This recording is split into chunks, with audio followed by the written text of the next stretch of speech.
KayFabe Smark Podcast.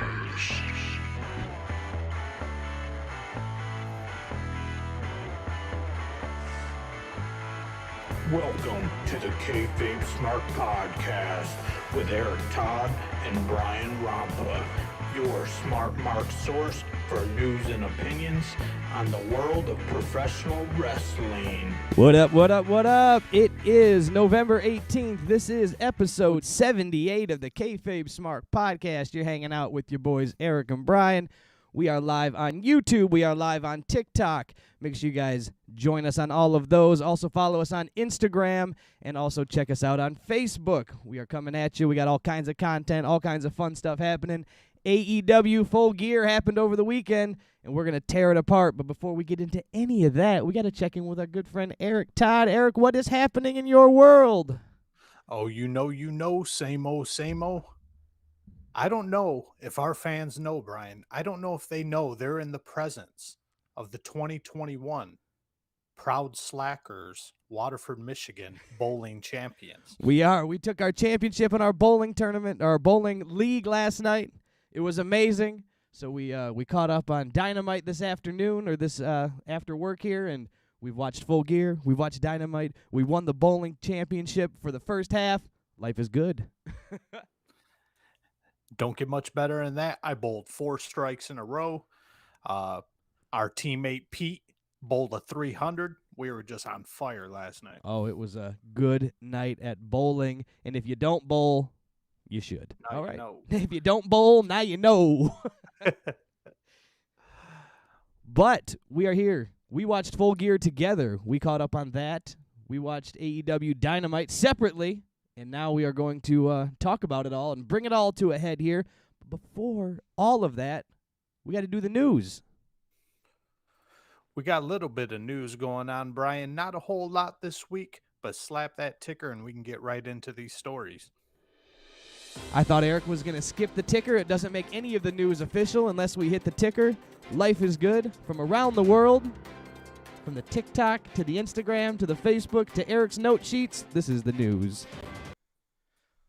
First things first, congratulations are in order for WWE, I believe he's a Hall of Famer, Rob Van Dam. Yeah. Him and his long-term partner, Katie Forbes, got married last Thursday in Las Vegas. A few wrestlers were in attendance, including Karrion Kross and Scarlett. So, congrats to RVD and his new bride, Katie. RVD tying the knot. In professional wrestling, he's talked himself into a gimmick. Here's 2 guys that I didn't think would be making any appearances on any WWE new programming, new content. And I'm talking about the Insane Clown Posse, Shaggy 2 Dope, and Violent J, good friends of the show. Corey Graves recently interviewed them on his podcast, After the Bell. And they talked for a while about their stint in WWE, their stint in WCW, and on the independent scene.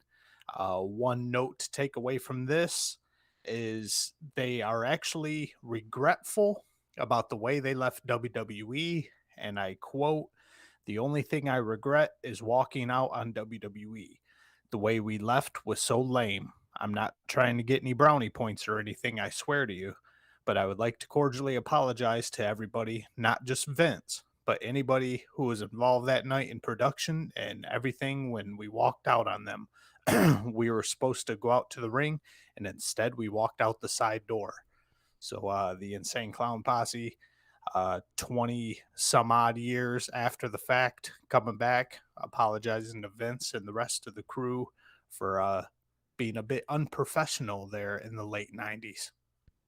Yeah, being a bit unprofessional, dipping out the side, not sticking to whatever it was that they were agreed to do that night. But nonetheless, everything comes full circle, and they are sorry for what they have done. The Insane Clown Posse is sorry, folks.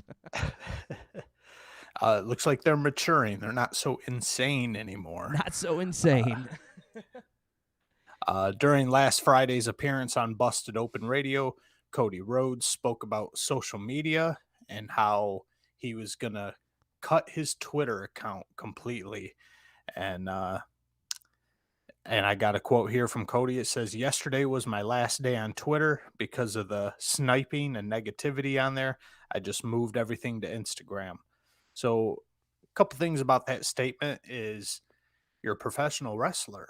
You have your own reality TV show. You have your own game show. You've been in the spotlight for years and years, but you can't handle a little gentle ribbing on Twitter there, or do things get a little more ruthless than I think? Yeah, I don't know. I missed all of the ins and outs of what happened there and why he would want to bounce out of there, but maybe it's just too toxic. Maybe it's eating up his time. Maybe there's a whole lot of things that can go with that. Social media can be a weird place if you let it get to you. Yeah, definitely. If it's getting under his skin, he could be spending his time tweeting, and he should be spending time with Brandy and his baby and AEW. But he did make good on that promise. He did deactivate his Twitter account. So he did follow through with it. He did. WWE Hall of Famer Hulk Hogan, it's speculated that he's going through some sort of health crisis here. During Ric Flair's first episode of the Woo Nation Uncensored podcast, he was very complimentary of his good friend Hulk Hogan and revealed that they still keep in contact. Ric Flair also revealed that Hogan is having some bad health issues, and I quote, "He's having some really bad health issues, but he keeps up with me. We support each other, good and bad." Hasn't came out yet what these health issues are with the Hulkster, but according to Brooke, he has had at least 25 surgeries in the last 10 years. So it could be something from that. Could be anything across the spectrum. Old Terry Bollea's getting up there, man. Yeah. Ooh. That's I'm gonna guess his back, knees, and hips have been an issue for a number of years as he picked the worst finishing move to be the guy in and use for his entire lifetime of a professional wrestler, the leg drop. If he was a scrub and only did it, every 3 months, but this guy put in work for about 40 years dropping legs on people, and I'm sure that jacked up his spine. Yeah, no doubt. And then finally, if you watched Full Gear, spoiler alert, we got a new member on AEW. We have a new talent, and his name is Jay Lethal, and he's already catching heat. There is some allegations of sexual misconduct while he was over in TNA or Impact, and some people are pretty mad that Tony Khan just jumped right on it and signed him to a contract. But if you watch this week's episode of Dynamite, the AEW fans ain't mad at him. So I think there's a few angry folks out there who are just really letting their voice be heard about their disappointment and Tony Khan signing Jay Lethal. But I personally don't think Tony Khan would have signed him if he really thought Lethal did anything very disparaging, but only time will tell. But as of right now, the AEW audience seems to be pretty inviting of Jay Lethal. Yeah, I didn't know anything about the Jay Lethal being, quote, lethal, and being some sexual allegations posted against him for things that he may have said or done to a lady in Impact or wherever it may have been. But like you said, Tony Khan's very calculating. He doesn't just, as much as we say that he's all willy-nilly and all over the place, when it comes to his dollars, I think he's a little more safe. And who knows, he may not have signed him yet. He might have only be on a handshake deal or a match-by-match thing at the moment until Ring of Honor stuff clears up. Because last I heard, the Ring of Honor guys weren't clear to, jump ship and go anywhere else until after basically the new year. So, but he may have been on a handshake over there. Who knows? Tony Khan could have bought him out. God only knows what could have happened. Yeah. And that wraps it for the news, but I will correct myself. I didn't mean to say Impact. Ring of Honor, obviously. That's where Jay Lethal just came from, but that's where the allegations are coming from, that he wasn't being he was being pretty lethal over there in Ring of Honor, as you would say. Ring of Honor, Impact, green jacket, red jacket, who gives a shit? Nonetheless, he got himself in trouble, and that's the end of the news. So we're just going to pop right out of this. And Jay Lethal, he's a naughty boy, but he's going to be good over in AEW. Hulk Hogan's back hurts him, and he talks to Ric Flair. That was about the extent of the news this week. All right. RVD got married. Oh, and RVD got married. Don't forget that. Guys, if you're streaming with us on TikTok, make sure you smash the like button, follow us, join, hang out, submit some questions, some would you rathers, whatever you got going on. We'll talk about it. We're also streaming live on YouTube. If you guys are just listening to the audio version, pop onto YouTube, subscribe and like, and hang out with us there. We're everywhere. We're trying to get it all down. We're having some fun. So figure it out. Talking pro wrestling. You guys can get in the chat and just see where this podcast takes us. But we're going to talk a little bit about our Would You Rathers last week, because we had some stuff kind of go bananas on us here for our little TikTok account. So get on there and watch the videos, smash the like button, share them with a friend.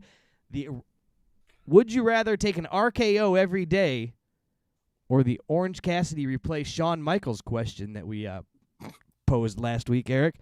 268 votes came in on that, and it was down to the wire as of when we went live on this. 138 votes would rather see Orange Cassidy replace Shawn Michaels, and 130 would take an RKO every day. That's pretty intense. I'd not taken no RKOs. No, we all know how much I despise Orange Cassidy, but I despise taking an RKO out of nowhere one day a week, let alone 7. Yes, and then our NWO, would you rather be an NWO scrub or the leader of the Dark Order question? We only got 85 votes on that one. Didn't go as crazy, but 49 say they would be the leader of the Dark Order, and only 36 would be an NWO scrub. Bunch of wrestling fans out there want to be the big fish in the small pond, Brian. Yeah. But I'll be a small fry in the NWO any day. Small fry in the NWO. Well, before we get into our underrated, overrated, we're gonna have a little fun with another little would you rather. I'm gonna make you make a new background as we got our little new segment here. Now, This is would you rather. This is an attendance type question here. Would you rather be in attendance for one or the other? And to make the little twist on it, if you don't go to the other one, it never happened. You have to erase it from the panels of history. Change the whole course of professional wrestling. There's got to be a good spin on a would you rather. Now, would you rather attend Brock Lesnar ending The Undertaker's streak at WrestleMania or be at the CM Punk John Cena match where CM Punk won as his contract was ending and he left with the title? You know what? I'm going with CM Punk John Cena, Brian, because when it comes to Brock Lesnar ending the Undertaker streak, that ended up being a little overrated. Brock Lesnar, a couple times a year wrestler. Of course, he is the biggest, baddest beast to ever walk into a WWE ring. So logically, he would be the one to end the Undertaker streak. But the everything that went with ending the streak just wasn't as big as I thought it would be. So I wouldn't mind if that had got erased from history, but I would love to see CM Punk beat John Cena for that championship. All right, there you go. Now, would you rather be at the debut of Chris Jericho, Y2J, in 1999 on Monday Night Raw, or be at Bash at the Beach and see Hulk Hogan be revealed as a third man of the NWO? Wow. Chris Jericho's debut was a huge deal. The pop in that arena, I watched it live on Raw, and his banter with The Rock was unmatched at that point. But Hogan being the third member of NWO, nothing tops that. That changed wrestling forever. It did, 100%. The hard part for me on the thought of this one was that hearing Jericho go one-on-one with the Great One in a mic battle was pretty tough. That threw it off for me. Last one, would you rather attend the Montreal Screwjob at Survivor Series or WrestleMania 10 for Shawn Michaels versus Razor Ramon in the ladder match for the Intercontinental title? Oof. You know what? I love that ladder match, but the screw job will be talked about until wrestling completely disappears from Earth. And to be in the audience to watch Bret Hart write WCW in the air, that would just be that would be amazing. So I'm going screw job all the way. And Hawk the Big Goob on Vince. Like, I mean, all of that went down, that was amazing. Like you said, that's going to be talked about in pop culture forever. Now, mind you, that was a crazy one because both of them included Mr. Shawn Michaels, so I didn't even put that together until after I said it, to be honest with you. That was our Would You Rather this week. Make sure you guys join in on TikTok. We post these as clips. You can comment and join and take the little surveys and hang out. And also, feel free to submit them, too. We would like some funny ones, so make sure you guys pop in the comments on YouTube, pop in the comments on Insta, pop in the comments on TikTok, and let us know some other ones you'd like to hear. Now, we're going to do a little overrated, underrated. This is what brought us to the dance. We can't leave out our main gimmick here. Here we go. We're going to do commentators this week, and we're only speaking on their commentating abilities. Overrated or underrated? All right? 1 minute, Brian. Uh-oh. We can't do overrated, underrated without bootleg Ben Bailey. Oh, yeah, the game hasn't started yet. Hold on a second. Let's play Overrated or Underrated with Eric Todd. All right, now we're going to do overrated or underrated with Eric Todd.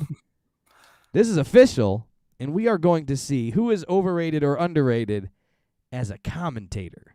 Now, up first, overrated or underrated, Bobby the Brain Heenan. Bobby the Brain could never be overrated. He is probably the best manager to ever exist in a WWE arena, and he was also extremely talented at the announcer's table, and you can't ever take away anything from Bobby the Brain, and so his time as a commentator will always be underrated. Underrated Bobby the Brain Heenan. I'm going to be honest with you. I saw that one coming. Now, overrated or underrated, Jesse Ventura. Oh, man.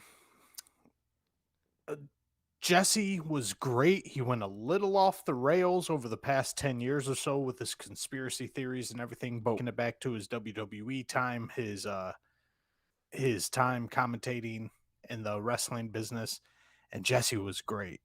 But I think with the slew of talent that was around in that time,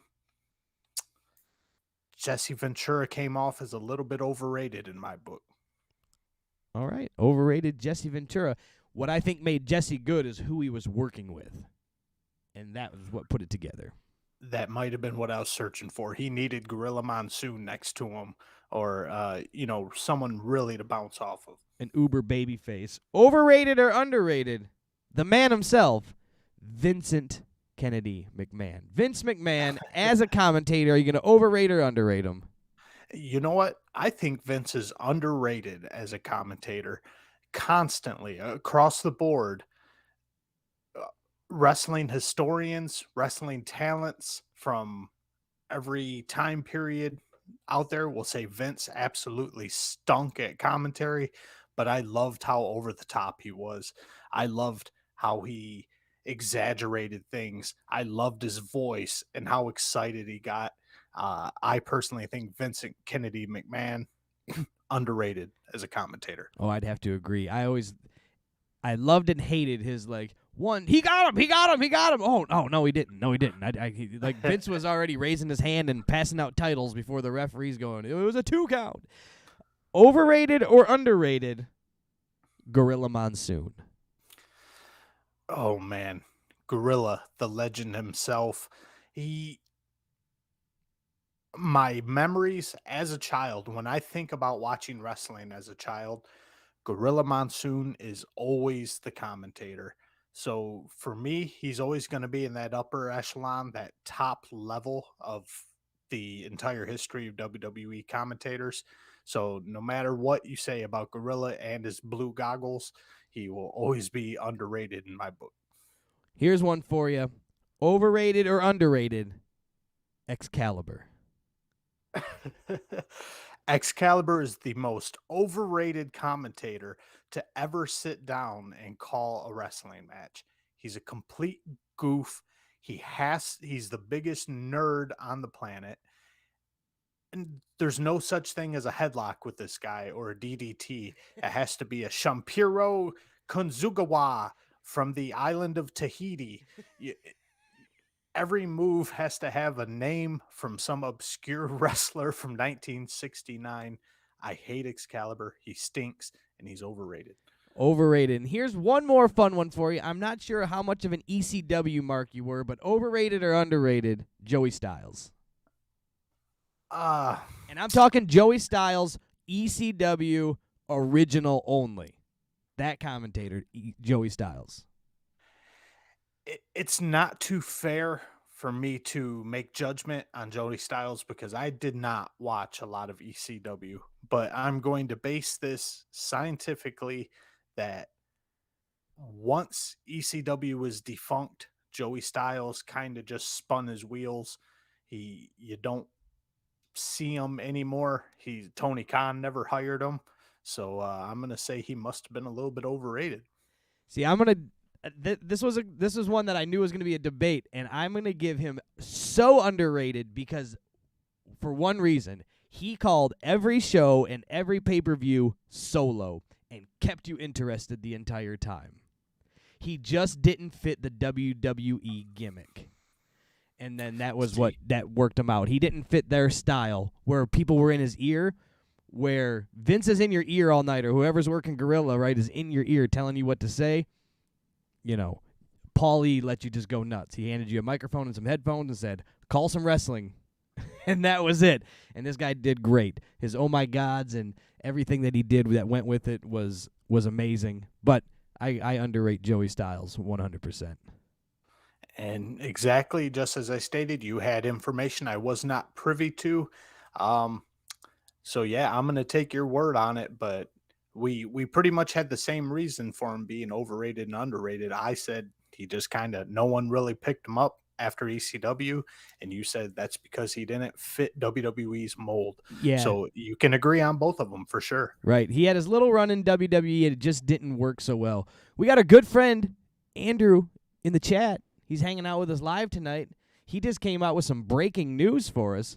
Fightful Select has learned, what we got here? WWE have released John Morrison, Top Dollar, Ashanti Adonis, Isaiah Swerve Scott, Tegan Knox, Drake Maverick, Shane Thorne, Jackson Riker on budget cuts.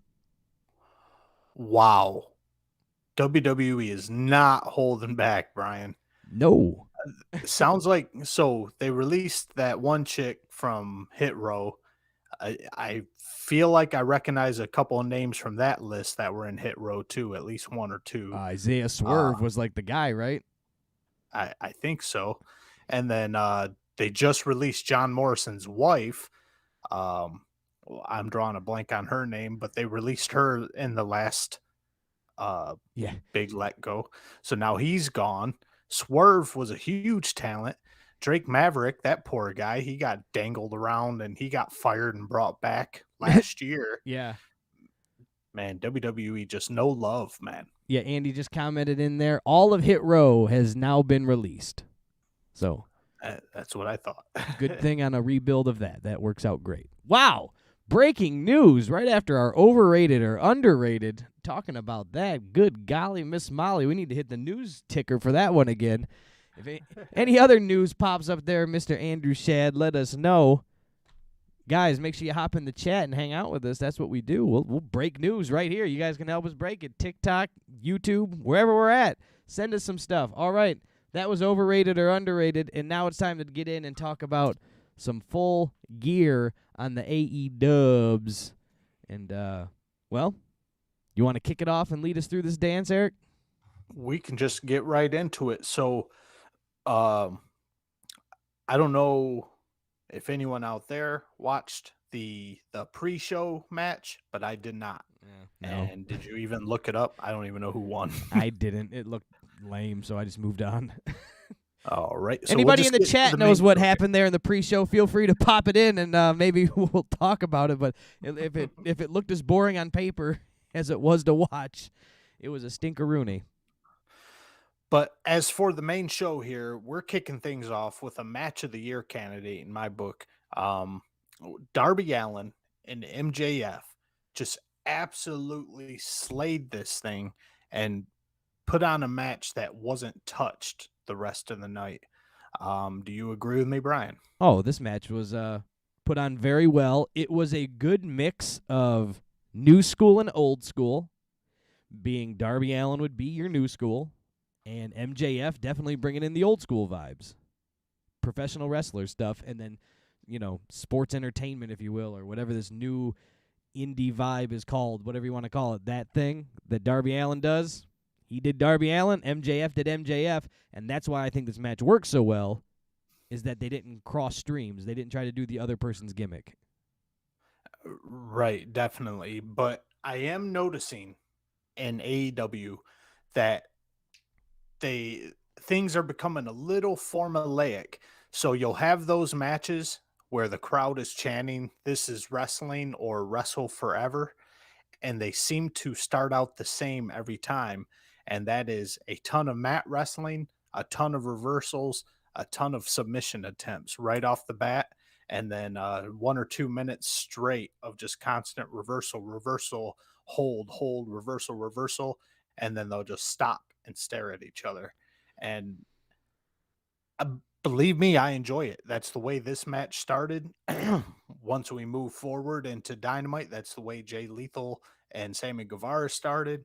I enjoy it, but I'm afraid that they're just going to do it over and over and over.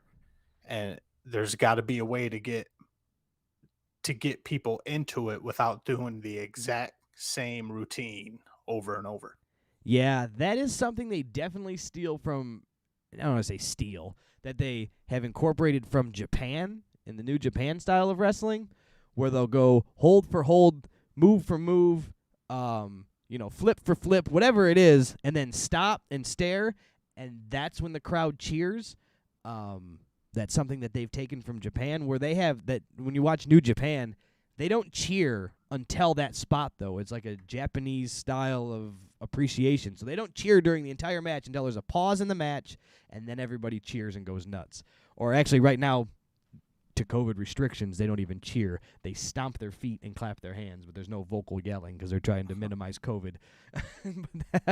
Not to get into, COVID talk here, but that's how the Japanese are showing their love. So I get what you're saying, though. You don't want it to become a go-to, a crutch.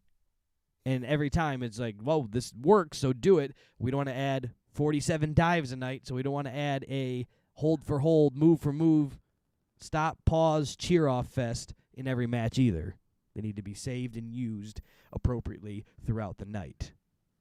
Precisely. It runs the danger of running into tope suicida territory, where when we saw a dive once a week or once a night, it was like, whoa. But now you see him 5 times a match, and It's just, You know what's funny is we thought when we saw the release that Vince put out a few years ago, that when it said, no, let's go Cena sucks, or yeah, boo, I think that was one of them too, where Cena gets in those punching matches, yeah, boo, where only Cena was allowed to do that. Nobody was allowed to work themselves into that, getting the crowd to do that. And everybody thought Vince was so crazy and putting such restraint on his product. And here we are saying AEW should put some restraint on the product and say, hey, I'm calling tope suicida. I'm calling, hold for hold, stop, pause, cheer spot, and you put it in this match, put that in this match, and tease those things. And I think that's something that needs to be done as well. So maybe Vince isn't as crazy as we thought. Vince definitely is talented, but we're not going to spend tonight picking apart Vince McMahon. No. Jeez, oh Pete's, we'll be here till Survivor Series starts. But there were some. This wasn't just a straight up Thatch Can match right here with there were some aerial moves in this thing, but they made sense. They didn't require a whole bunch of cooperation. They didn't look obvious. The chemistry here between MJF and Darby Allin is phenomenal. We get a couple flubs tonight from old Jim Ross. He at one point calling MJF one of the 4 pillows of AEW. So shout out to Mike Lindell. I'm sure he would love that.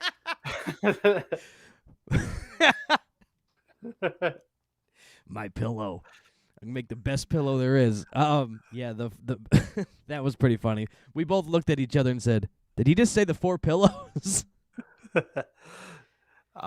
There was a tope here, and we just had our little mini rant about topes. But if they're going to be done, this is how you do them.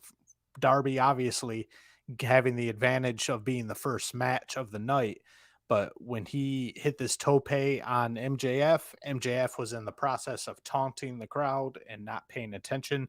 So this was a true suicide dive out of the ring. This wasn't a catch me spot, as we call them on previous shows. Right. And even though MJF's job in professional wrestling is to catch Darby Allin and help him not kill himself, which has got to be a hard thing to do to stop that guy from trying to kill himself, it was done well with production as well. The camera wasn't on Darby. The camera was on MJF. It was on him taunting him. It split and cut to him at the last second just before the dive. So it was a surprise. It seemed as a surprise to everybody on TV. Obviously, if you're there live, you're seeing, the thing get set up. But nonetheless, that's what it's all about, selling the magic trick. Look over here while I'm doing this. And I never put as much thought into production as I have until the last couple years when we started picking apart AEW and comparing it to WWE, going, oh, there's a lot of production that can change the game of this. And so they did on this spot, they did very well. It was very well done all around for everybody. Yeah, definitely. And continuing with the reversals, Darby looking like he wants to end it with a code red. We end up instead getting a sick looking power bomb from MJF. MJF really drilled Darby into the mat on that one. Shortly after, we get MJF tombstoning Darby Allin on the ring apron. This is another one where you got to give him props, because this is a move. Tombstone already devastating. Ring apron, hardest part of the ring. So you combine them both. That's a match ender right there. And MJF obviously smart enough to know that is a match ending move, but we can't end the match there. Sells the knee like crazy. That left knee has been driving him nuts. It's been hurting.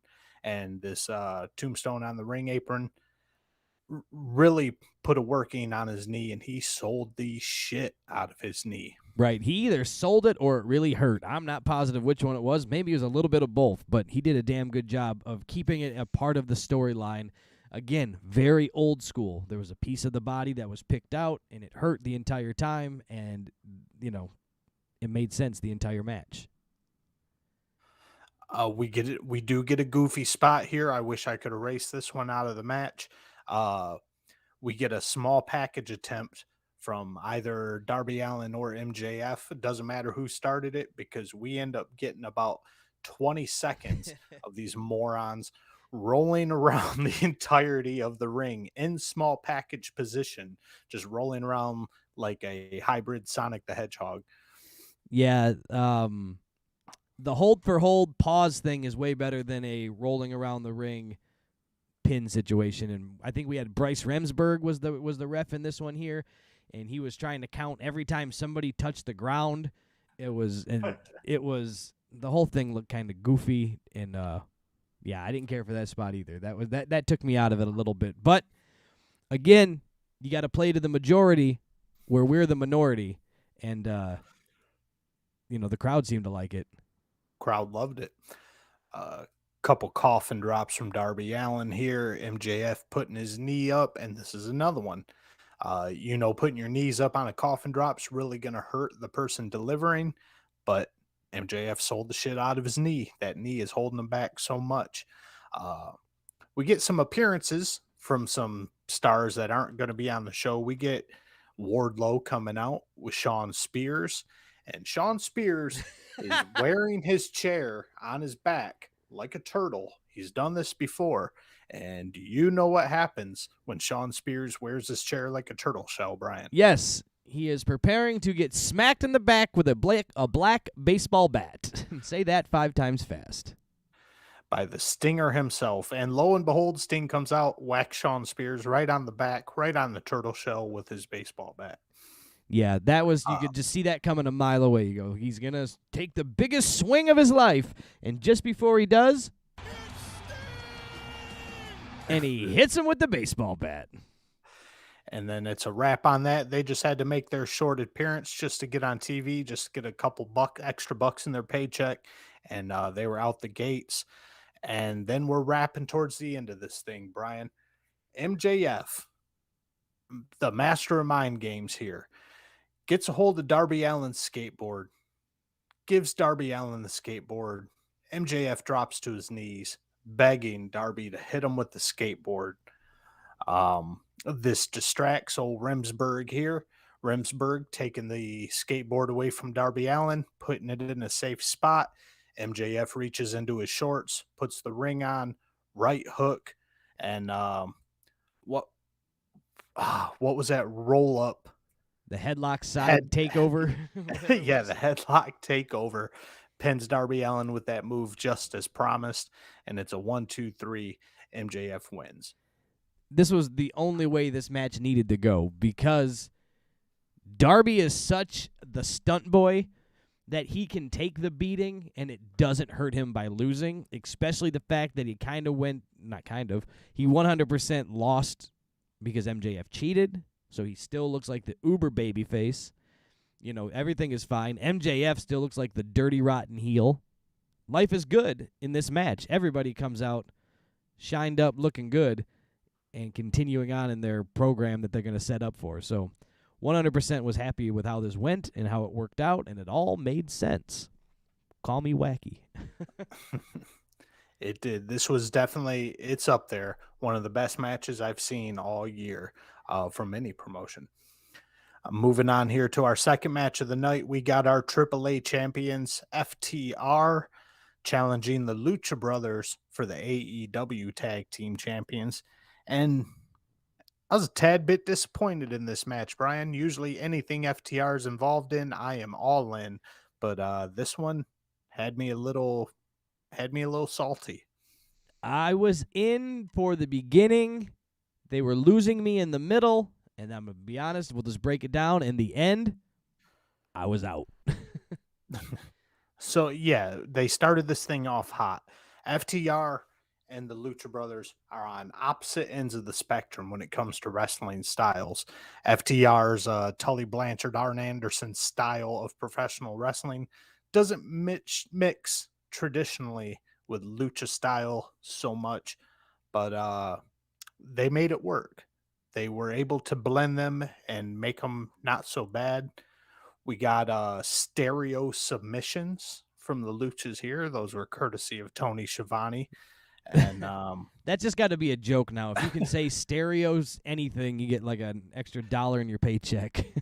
Anything there's two of, you have to say it's stereo now. We get a couple comedy spots here. We got Cash Wheeler tying Penta El Cerro Miro's mask to the bottom rope. I thought that could have turned into something cool because Cash Wheeler took a bunch of his time getting a hold of the long parts of Penta's mask, tying him to the bottom rope. But nope, the referee immediately just goes and unties his mask and nothing at all came out of it. So just complete waste of time. and it's Rick Knox, by the way. Of course. You don't expect anything more. We're just happy Rick Knox was awake and he showed up and they propped him up in the corner and life was good. And we're taking turns here with FTR and the Lucha Brothers leading the match. We go into the Lucha spots here. We got rolling this and double cutters and just a bunch of shit that doesn't make any sense. FTR finally whacks, I believe they whack Ray Phoenix in the face with a belt, and that puts things back into FTR's favor. We get a little heel tactics from Dax Harwood here, mocking Eddie Guerrero with the shake. Attempts the Three Amigos, but he only gets 2 of them because that Penta put an end to that, because Penta pays homage to Eddie Guerrero here, hits the shake, hits the Three Amigos. His suplex is real little sloppy, but it is the 16th anniversary of Eddie's death when the show airs. And so Penta paying homage. Ray Phoenix tops off with a frog splash. And that should have been the end of the match right there, Brian. I think Three Amigos from Penta, frog splash from Phoenix. They should have been finito right there. Yeah, that was the spot. You brought it up to that, the mockery of Eddie, if you will, the then taking back and paying homage to Eddie correctly and properly. They hit the Three Amigos. They hit the frog splash. What more do you want? That's how the match is going to end anyways, with, Penta and the Lucha Bros going over. But no. This is where we get AEW'd up. We got AEW all over our face after this. Yeah, apparently Dax and Cash must have shit in somebody's cereal there, Brian, because whoever produced this match, whoever put this match together and put this finish on this match, they've got it out for FTR. It's the only thing I can think of. We get a couple false finishes. We get a Penta, lily pad, Ray Phoenix double finisher here. But then just for some odd reason, Dax Harwood is the legal man, but Dax and Cash both end up under the ring. Cash enters the ring wearing a green lucha mask. Cash Wheeler gets illegally pinned. Rick Knox thinks it's Dax Harwood, obviously. Dax Harwood nowhere to be seen. And Cash Wheeler, not the legal man, gets pinned. Lucha Bros win the match anyway. And our next camera shot of Dax was just him pulling off the other green mask. So as jumbled as that sounded coming out of my mouth, it was even more jumbled watching it live on TV. Yeah, it was very hard to figure out what was happening. And then the commentators overselling it too. Rick Knox can't tell that that's not the legal guy. You can't? The fact that they look exactly different. I mean, this isn't rocket science here. There's tattoos on one and not on the other. The body shapes are completely different. Like, it literally, there's 2 guys and you can tell. It's like, that'd be saying that you can't tell who Penta and Ray Phoenix are because they both wear masks. I don't know who they are. Yeah, precisely. I don't know who they are. Can't tell who's who. So these guys put on some green nylons they found underneath the ring, jump up, and this is the finish. It's like, what? I get that they were trying to do a callback to the green masks that they used at Rampage to win the titles, that they claimed they were going to be some lucha wrestlers. I get trying to tie back into a storyline for something that they did, but this was a wacky way to do it. It didn't make sense then, and man, it makes even less sense now saying it again that it actually happened. And then so the commentators are overselling it that that's Cash Wheeler and Dax is the legal man and he's going to get the pin and that's not appropriate and he's going to win illegally. And then they pin the not legal guy and then everybody's happy and the commentators don't go the other way. Well, that shouldn't have happened. Right one way, wrong the other way. How they couldn't tell the different guys apart. I mean, this was some 1970s, 80s pro wrestling where it's like, hey, I'm so confused. Yeah, it was a complete botched finish, and everybody came out smelling like shit, in my opinion. Yeah, that stunk. Suck the big weenie. We shall move on and not talk about that again. Yeah, we're going to try and erase that one from wrestling history. Next on our card here, we have got Miro taking on Bryan Danielson. And I probably say this once a week, Brian, but Miro, god damn, has Miro come a long way from being the best man. Oh, well, I mean, when you can go from negative points, if you're going to rate the best man gimmick on a scale of 1 to 10, 1 being the worst, 10 being the best, he was a negative 17. So I mean, his gimmick could have worked his way up to a 3, and he's looking like, the god of professional wrestling. But in reality, he's way above that. You rank him out, he's way up there. He's pushing 8s on this gimmick, and I love it. Hopefully AEW can keep using it appropriately. But yeah, Daniel Bryan, Miro, this was another one ranked very high on the match scale for this pay-per-view.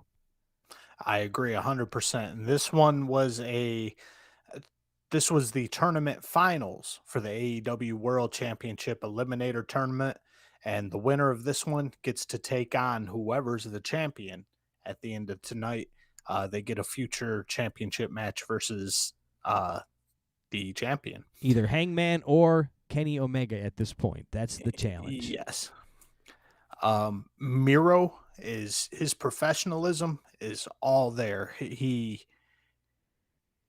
The size difference between Miro and Bryan Danielson is tremendous. Miro sells, but he sells just enough. And he's not overselling. He's not underselling and looking like an idiot. They know this is going to be a pure power versus speed and intensity, and they work that completely to a very fine-tuned, well-oiled machine. These two just worked fantastically together. It's almost like these two have wrestled for another promotion and learned a very specific way to handle a big man versus little man match. I don't know where this could have been at that they could have done this, because this is, this is the first time these guys have ever met, right? Right. Bryan Danielson just got into AEW, and Miro's one of the pillows. If I don't understand how this is the Miro that WWE needed, and this is the big guy that they're looking for in professional wrestling right now. I mean, they got to be kind of kicking themselves that he's turned this around and being this guy.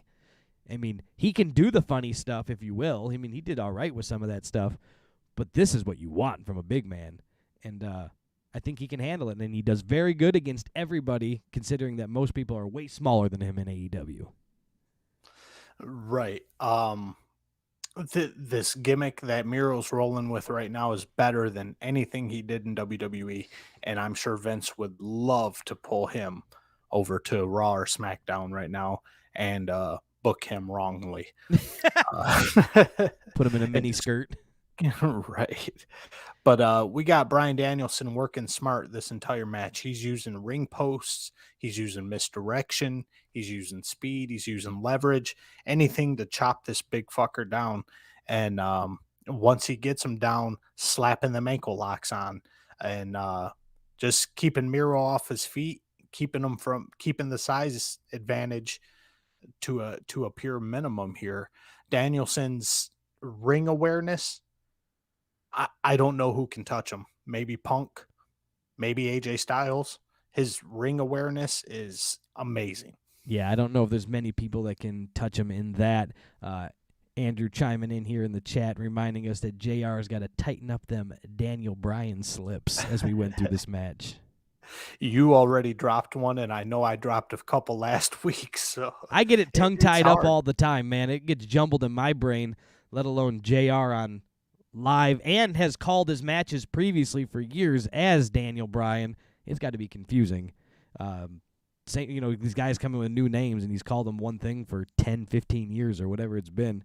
It'll blow my mind, too. So, yeah, Bryan Danielson is who's in this match, and JR gets slipped up a couple times. It was funny. Not going to bust his balls over it. No. Miro, this thing's we're wrapping towards the end here. Miro getting the camel clutch on Bryan Danielson here. He struggles a little bit, but with a trained eye, you can see that Miro's struggling on purpose because Danielson's not close. He's not as close to the ropes as he should be to keep the spot rolling in the right direction there. But Miro locks it in. Danielson is able to get to the ropes. Miro gets another game over, or gets the game over on Danielson this time. Danielson able to roll through it and turn that right into a label lock. So again, we got Danielson just these reversals and Miro rolling with them, they're pulling things out that aren't expected. You or I, a lot of the time watching AEW, we can call spots, we can tell when a match is going to end, and we can tell what moves are coming up next. But these two just keep you guessing. Yeah. They know how to switch it up. What worked great also for this match to keep you guessing on that same topic here is the fact that either one of these guys, there was no loser for me in this match. Either one, I won watching this because I see Miro go face either one of Kenny or Hangman, or see Bryan Danielson go face him, one of the winners. It's a win-win. They work the tournament down to a winner either way for the crowd, for the most part. I'm assuming some people would be like, ooh, you buried Danielson as soon as he comes in the company. Shut up. Miro's there. Miro's putting in the work, and he's turned his gimmick around, and he's amazing with it. So he would have put on a great match. So watching these camel clutches and these finishes and the game over moves on and off, and then Danielson reversing it into the label lock, I was like, this is going to go any which way here. And went over where we get our Bryan Danielson is the winner. Yep. Bryan Danielson able to pull this out. We got a few more reversals, twist arounds, things like that. Miro hitting some ground and pound. I wanted to put that in there. That's not something you see too often in professional wrestling. Danielson putting Miro in a triangle, but Miro able to power out of that. These two are just going back and forth. Miro just eating Danielson's kicks, and Danielson puts the power behind those kicks. He kicks potatoes for sure. But yeah, Danielson ends up getting Miro into a guillotine. Miro is out cold. Ref Aubrey calls this thing. It's a wrap.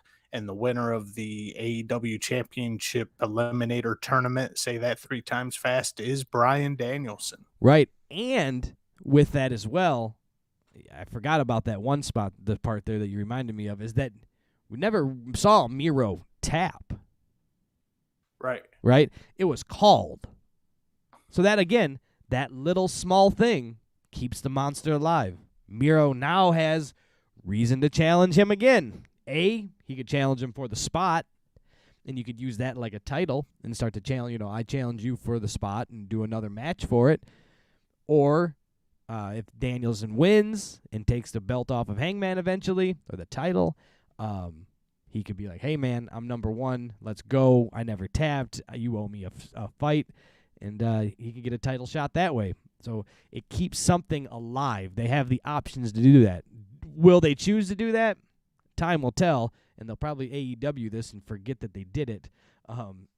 Attention deficit disorder elite wrestling is what we'll call them. So that's what'll eat them alive. But they have that option to keep a little thing going. And you just reminded me, that spot, Danielson winning with a guillotine. If you go back to the days where Miro was fighting Fago del Sol there, what do the commentators point out as the monster's weakness? The neck piece. Neck piece. That stack of dimes he calls a neck. Yeah. And Danielson takes advantage of that. And hopefully we see a little something more with Miro and Danielson. I'd love to see this feud continue sometime down the road. Right. I think we need to take Miro to that next level and start pushing him out of that TNT level match, that TNT championship level match, and start pushing him towards the main event status. Even if he's not winning it, he needs to be in it. And I couldn't agree more. And we go from a very technically sound, perfectly worked match into this, Brian. We go into the Young Bucks and Adam Cole taking on Luchasaurus, Jungle Boy, and Christian Cage. Yeah, this has the possibilities to be good because, well, the Young Bucks are good. Adam Cole is great. Luchasaurus is mediocre. Jungle Boy is on the way up to be really good, right? And Christian Cage is he's Christian. He's been in the game for a long time. He doesn't really need much, so he can really help. Hopefully the idea would be to let him kind of guide his team and move through it and even be some of the ring general of the match. That's the way I would put it in. But we'll talk about it. It had but sometimes you just put too many guys in the ring too, and you got a lot going on. And this was a no holds barred, falls count anywhere type deal. Yeah, I was just going to say that. If you put these 6 in a 6-man tag, it had potential, but baby faces came out in jeans, Brian. And you know what it means when the baby faces come out in jeans. It means it is falls count anywhere. It means it is no DQ. It means it's going to be a shit show. That is a good way to cover up the nonsense by adding in the falls count anywhere. Let's face it, it's AEW. There was going to be unlimited blind tags, no tag transitions as it was anyways. So at least they said in the beginning, listen, there's no rules. Everybody's fighting everybody. Let's go. So you were ready for it. You weren't surprised by it. And I think this was a little break in AEW fashion. We got a couple really technically sound wrestling matches that have already happened.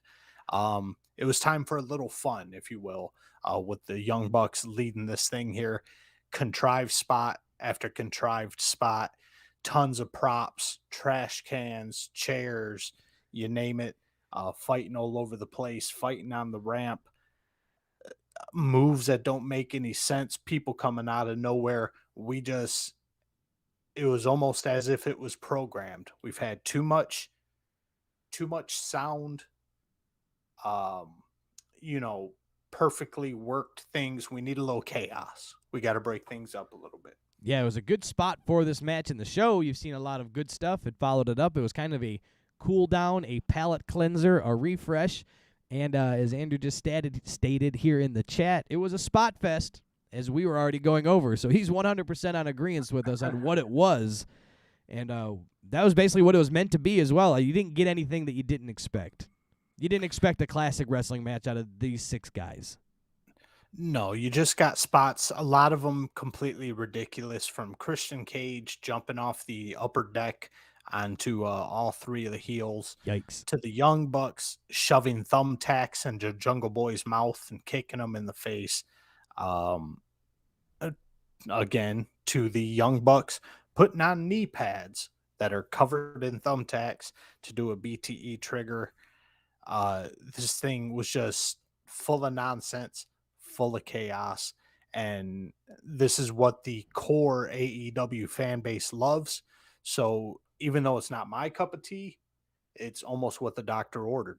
Yeah, again, I was happy with it because I got what I expected.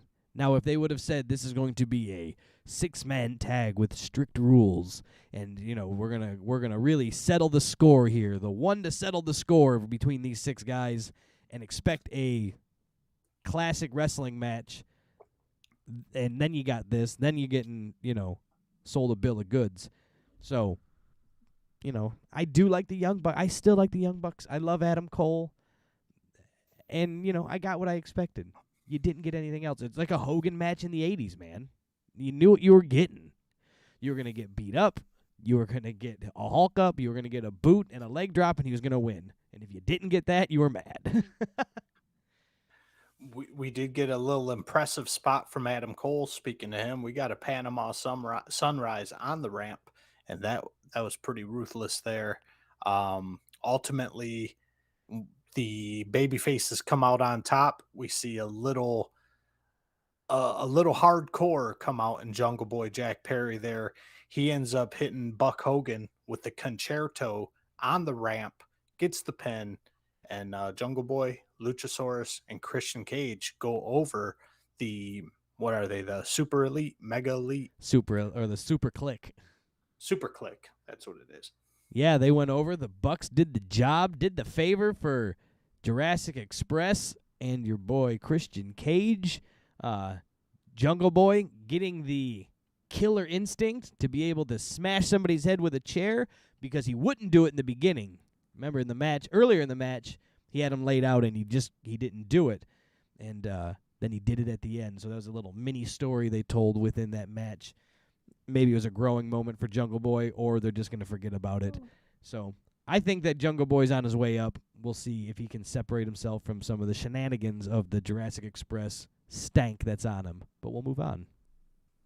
We shall move on. There's going to be lots to see from the Jungle Boy saga, and he's going to be around for a while, and I'm curious to see what he turns into. But we will move on to Andrade Idolio and Malachi Black versus Pac and Cody. And, man, does this crowd hate Cody Rhodes or what, Brian? Man, it's god dang Cody's. It's not his company, but let's be honest. And he can't even get any love. I mean, even the Young Bucks supposedly turned their back on the fans and went heel and are big douchebags, and the crowd's still like, Superkliq party! Like, they just want to hang out with the Young Bucks. Cody can't get a love. I mean, it's impossible. Impossible. And they hope they can work. If they do this right, the way that they hate him, it can be done, and they can work with this and make something out of it. Or they can just keep trying to get Cody over as the Hulk Hogan babyface. And that'll fail miserably. See, I'm not a Buccalo, Brian, but the Young Bucks, you look at them, and they look like they would be fun to hang out with. They act cool because they are cool. Cody Rhodes gives me the vibes that he's just a fucking nerd that thinks he's way cooler than he is. And it rubs you the wrong way. It makes you want to boo him. He gets to sit at the lunch table with the cool kids because he's, his older brother was friends with somebody. He gets exactly. in, even though that's the vibes I get from Cody Rhodes. Right, and the crowd don't buy it either, and it's his crowd. He built the crowd. Yeah, said, so nope. I ask, how much longer are they going to continue this charade? Cody's got to turn heel eventually. Embrace the hate, Cody. Embrace the hate. I say that he needs to stay babyface, but over-the-top, forceful babyface that he's like pandering to the crowd, very over-the-top soap opera pandering. And he's like, I will win you over, and make the crowd become the heel and totally turn on him. And he's like, I won't do it. I won't be bad, right? Because if he turns, then he's going to get a pop. So you can fight the crowd and do that John Cena where John Cena never turned. And he was so good that people hated him, right? Never give up. I'm the best. Say your prayers and eat your vitamins. The crowd's like, and unfortunately for this match, the booing of Cody kind of overshadowed everything else that went on. Pac and Malachi Black both are extremely talented. I love Andrade in AEW, but the thing I just kept focusing on was Cody at one point. He's on the outside of the ring. He's supposed to be getting sympathy for his partner, and they're getting beat up. Cody's selling outside the ring. He's out there for what seems like an eternity. Gets back on the ring apron, waiting for the hot tag, waiting for the babyface hot tag. Gets on the ring apron, crowd boos him. Malachi hits a German suplex on Pac, attempts a pin. Cody makes the save. So that's a babyface saving a babyface from getting pinned. Crowd boos him. And it's just, I think it took away from the match because it was just Cody's a distraction at this point. What took away from the match for me was it seemed like four random guys, not random, four guys they needed to get on the card that are, and kind of each, the two baby faces kind of have beef with each of the heels, right? And that was it. There was no real reason to have them all tag. These could have been two singles matches. Cody and Malachi again, Pac and Andrade. And you could have rolled with it and been fine with it, but they slapped some guys together, and it's like, why are they tagging? I've never seen them work together before. That's what kind of took me out of the match, is that it didn't have a reason why. I am such a person that needs the drama in professional wrestling. I am not oh my God, these guys are finally facing each other, or this guy. I need a reason why. Yeah, and I'm with you on that one. Cody was a distraction. The making them team up just didn't seem to make any sense. But so this match could have been so much better than it was. Cody and Malachi Black are distracted. They're fighting outside the ring. Pac ends up suplexing Andrade into the corner, hops up on the top rope. And when is Pac going to get comfortable on the top rope, Brian? He is so awkward, so shaky every time he gets on that top rope. I can't tell if he's overselling it or if he's that nervous up there, or because what he can do off of the top rope would tell me he's not nervous. Like, he can literally fly. Like, this man, like, has wings, I think, from the height that he can jump off and get the flips.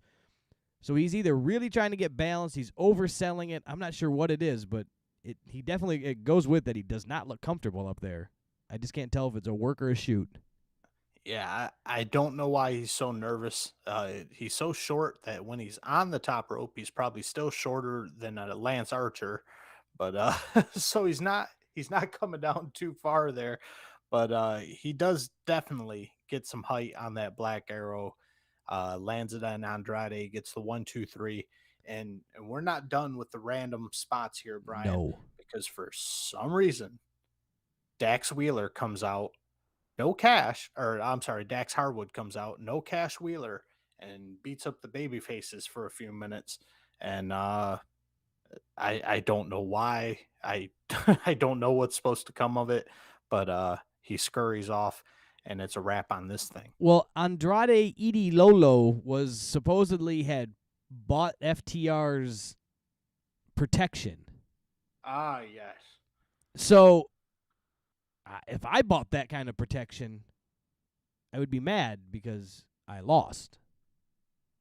So either it was bad story writing, bad storytelling, or FTR missed their mark. Cash was, or who came out? Cash or Dax? I thought it was Cash. Dax Harwood, yeah. Dax. So Cash is taking a deuce, and he forgot to come running out, and like they missed the whole thing because it didn't make sense at the end. Like 1, 2, 3. Now I'm going to do a run in and beat the guy up. Like, wouldn't you have been involved in the match to help your team get over if you bought the protection? But I don't know. That was what it was, and it just remember they said it one time on an internet clip 6 weeks ago that we were supposed to remember that they bought the protection. Like it could have. I don't know. Who cares? Whatever it was, it went right over my head. And we're moving on to our next segment here. We have got the AEW women's title on the line here. We've got Britt Baker, D.M.D, defending her title against Tay Conti.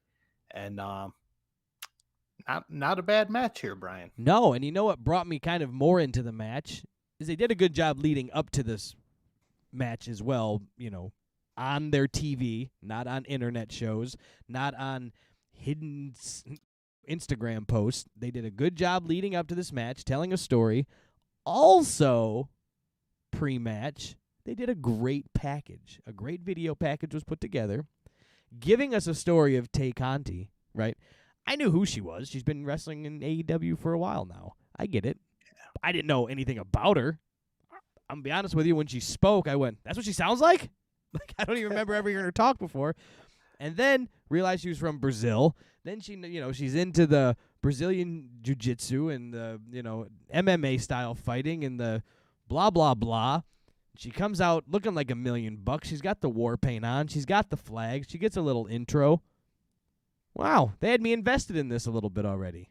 A, leading up to it. B, the little video package drew me in. I knew something about this person and what they were fighting for and where they're fighting from, and clearly what they want. They want the title. There was no question. I thought it was good. Yeah, Tay Conti did spend a little time in NXT too, Brian, but nobody remembers that. And that's because WWE and Vince McMahon didn't do shit with her. And this is another one that soon, sometime down the road, WWE will be kicking themselves in the ass because Tay Conti has came a long way since she signed with AEW. And she's got so much potential. It's insane. So this match, she reminds me a bit of Britt Baker. We watched Britt Baker a couple years ago or when she debuted in AEW. Right. And that was rough. She was green as frog shit. And she came a long way. Now Britt Baker's a top talent in the industry. I think Tay Conti's on the same path. And speaking of Britt Baker, we can't skip over this, Brian.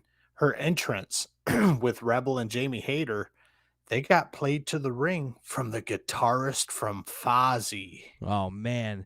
That was the most douche-chilling entrance. I love Britt Baker. I love Britt. She's just dandy on the mic. She can wrestle just as good, can tell a good story, keeps you entertained. But that entrance was the drizzling shits. We had 1980s hair metal rocker guy that nobody knew who he was, doing air kicks, and then Jamie Hayter doing the white girl rock out with the and the fake headbanging like she's just having the time of her life, and the guitar player like followed him all the way to the ring. It was like, get a life, guy, go away, quit being a creeper. I hated every second of that. Yeah, that was a bit awkward, but thankfully that's long and forgotten because when Tay Conti and Britt Baker got into the ring, chemistry fantastic. These two worked very smooth together, very precise together. The moves they were hitting, they looked authentic. Nothing with these two looked too overworked, too contrived. We got to see a pretty rough spot here with Britt Baker hitting the air raid crash on the ring apron on Tay Conti. And Tay Conti's one tough cookie, man. Yeah, she took a beating. She took a ticking, or take a licking and keep on ticking. I almost said it backwards there. And I was impressed with her. I've been impressed with her for a while, and she kind of came out on her own, though, now. She's kind of been hidden behind this Dark Order, Anna Jay. The match was good. I mean, for what she did, it was great. I loved it. Yeah, we got to see her, a little bit of her Brazilian jiu-jitsu training. There's a few occasions where Britt put her in that lockjaw, and you thought things might be over early for Tay, but Tay is able to wiggle around and reverse the lockjaw or get out of it or turn it into something her own. And Britt Baker, an absolute artist in the ring with her reactions, her facials, the psychology in the ring for Britt Baker. She's a master. Right. My apologies on that, guys. I thought I turned off my notifications, but I got an update for my Adobe Acrobat. Yeah. Very important here. That threw me off for a second, but what we got to see was we didn't get the Cody Rhodes put over match. Meaning, Cody was famous for running around with that TNT championship, calling up nobodies, having them go one-on-one with Cody, taking all of the credit in the match, and at the very end, Cody steals the win. That isn't what happened in this match, and that's what makes it good. Did we expect Tay Conti to win this match? No. That's a big negative. Did not expect it. But do you want to see her fight again now? Probably. Is she a higher-ranked women's wrestler in your opinion because of this? I say yes for me. From your opinion of the match, I'm going to probably say yes for you as well, that she's working her way up the ladder as somebody that you would go, oh, she's in the match? All right, we're getting somewhere now. We're working it. As soon as she can work on that mic skill, it's even better. But Britt didn't oversell for her, but she also didn't bury Tay Conti. It was a win-win. At the end of the day, she just took a couple steps forward. Britt pulled her up to her level, and they hung out together. And it was good. Yeah. The only thing that was a bit excessive in this match is towards the end. Some of it was exciting, but some was excessive. There was a lot of false finishes in this thing, Brian, but we ended up seeing Britt Baker put Tay Conti into a lockjaw, which was turned into a roll-up, but Baker was able to turn that into her own roll-up, and Britt Baker ends up retaining the AEW Women's Championship, and hopefully this reign continues for quite a while. Yeah, she can keep winning and keep winning matches like that. She just made and kind of dubbed the next star of the women's wrestling with Conti. So well done on everybody in that match. The writers, the producers, and the girls in the match. Or the ladies, sorry. Don't want to get anybody coming at me on the internet. No cancel culture on this guy. And next on the card here was probably one of the most anticipated matches of the pay-per-view, but a slightly disappointing match, in my opinion. We had CM Punk and Eddie Kingston coming to a head and finally colliding in a burning brawl here, Brian. I wasn't as disappointed with it as you were, but we will chat about it here. Go ahead and lead me through this dance. What was it that you didn't like? I think I'm used to when I see CM Punk in the ring, I'm expecting a match like he did with Darby Allin, which I know is very high standards to try and make other matches live up to. But for me, when I see CM Punk in a match and I know his professionalism and we watched him in WWE for so long, for him to just do a kind of indie style brawling match, it just wasn't my cup of tea. It's not the way I want to see CM Punk. But there was some surprising instances in this thing. Eddie Kingston didn't even wait for the bell, just immediately hits a spinning back fist on CM Punk here, and the crowd pops so hard for Eddie Kingston. The overall feeling of this match was, even though it was pretty much split between people wanting CM Punk to win and people wanting Eddie Kingston to win, I think the crowd was leaning more for Eddie Kingston to take this thing. Yeah, so what I'm getting from this is that you were disappointed that they didn't do a well-split MJF Darby Allin that we spoke about earlier. MJF and Darby Allin each fought their style, and they made a match out of it. What we got with CM Punk and Eddie Kingston was CM Punk fought Eddie Kingston style, and they did that style of match.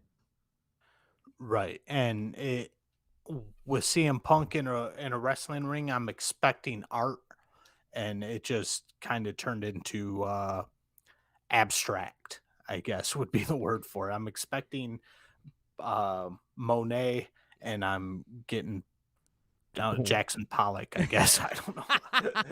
Yeah, they did.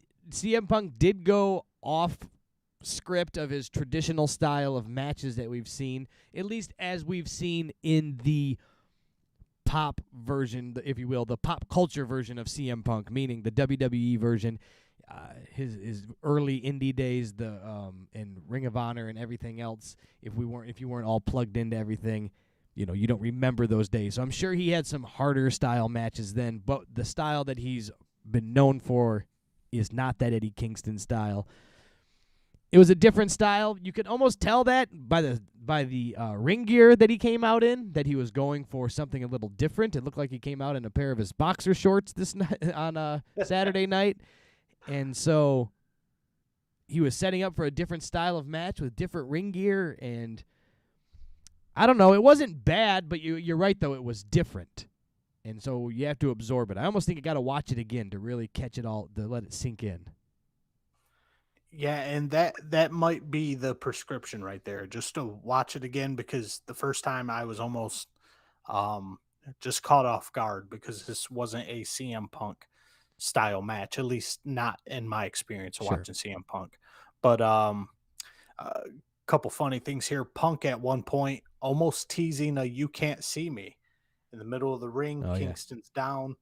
Punk shoots that hand up in the air, and instead of the "you can't see me," we get a middle finger. Eddie Kingston flips Punk off right then and there too, right back to him, and Punk ends up hitting the Three Amigos on Eddie Kingston here. Another homage to Eddie Guerrero. Once again, we've got the Three Amigos. I understand it was Eddie's anniversary of his passing, but again, we should be calling dibs on who's doing what for Eddie Guerrero, how you're going to do it, and organizing it in some, preemptive planning. But Call me a silly goose. We got three amigos that night. Yeah. And we get a pretty cool spot here with Punk and Kingston brawling on the top turnbuckle here. And this wasn't as goofy and as contrived as normal when you got two guys slugging away on the top turnbuckle. It didn't look too bad. It seemed natural, and that turned into an Eddie Kingston superplex, and that hit hard. That superplex was nice, was stiff, and it looked like it took a lot out of both guys. Yeah, they went for it. I mean, they went for a beating. You know, they weren't really pulling back. So you were believing the bumps and the hits that these guys were giving on each other. And I think that's what drew me into the match, is that it wasn't a pillow fight supposed to look like a brawl. They went for the brawl, and they brawled it out, in a working pro wrestling style brawl. But they sold it very well. Yeah. And both guys absolutely selling their asses off, and that's a key component to this match. They sold the shit like crazy, like bombs were going off in there. Punk hitting a GTS at one point, but he's too exhausted to make the cover, and it's amping you up. It's like, come on. And we get some more brawling. Punk goes crazy with some knees, wearing those Muay Thai shorts that he's wearing there. And Punk finally hits another GTS, and it's a wrap on that. Kingston's counting the lights. He laid down for Punk.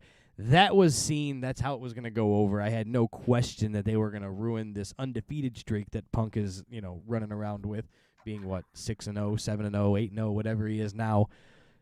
That's just the way the match is going to go. Eddie's going to do the job. It all makes sense. And you can't, Eddie can't lose. He lost, but he can't lose. Nothing happens to Eddie. He loses. He gets beat up, and he goes, I got beat up. What are you going to do about it? You want to talk about it? And then he's going to go fight somebody else. He'll win a couple matches here and there, and he'll get another match, and he'll lose. And nobody will care. He won't care. And we'll move on. I love Eddie Kingston. And the cherry on top of the sundae, Punk trying to be a good sport, putting his hand out for a handshake from his old buddy Eddie Kingston here. Kingston snubs him and just walks out. That was perfect. That was also way perfect, because if they would have done the handshake at the end of that, because they drew you into that match, and you felt the hatred, so made sense. And what that leaves you open for is Eddie and Punk Part 2. Sometime down the road, yeah. Next on our card here, we've got the American Top Team / the Men of the Year taking on the Inner Circle. And we've got a special guest in the house, Brian. We've got Baron von Raschke. Baron von Raschke, the master of the Claw. That was his finishing move. He'd squeeze your head. And be honest with you, I didn't take many notes on this thing. It was just kind of a... What can you note on this? It was 10 it was 10 guys in the ring going nuts. Yeah. And we get a... Actually 4 of those, or however many there were not professional wrestlers. You had 2 MMA fighters, 2 retired MMA fighters. You got Dan Lambert, and then the only professional wrestlers on that team were the Men of the Year.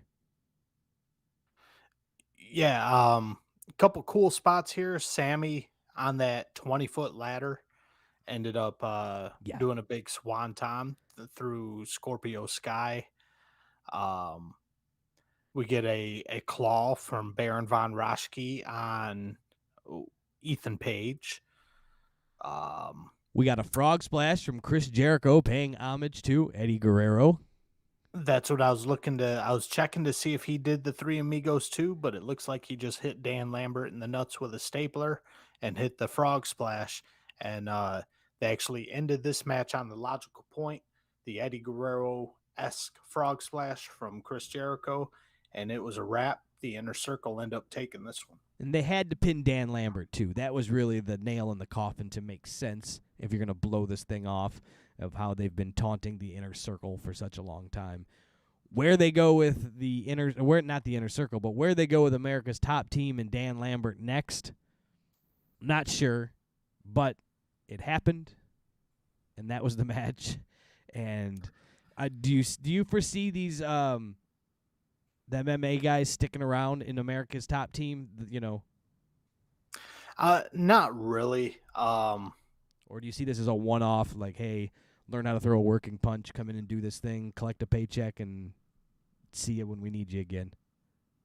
I think that's pretty much what it was. They got a little exposure out of it. AEW brought in maybe a few MMA fans, but I don't feel from looking at Tony Khan's perspective, I don't see a need for bringing these guys in and training them, because there is so much talent out there. Right. With WWE kicking guys out left and right, Ring of Honor closing down. There's so many established stars out there. I don't think it would be worth the risk to spend a bunch of time training these guys. Now, I say keep them on the special teams and pull them in when you need them. They're there in your back pocket if you can have the access to them. And Andrei Arlovski is always a name. Junior Dos Santos, always a name.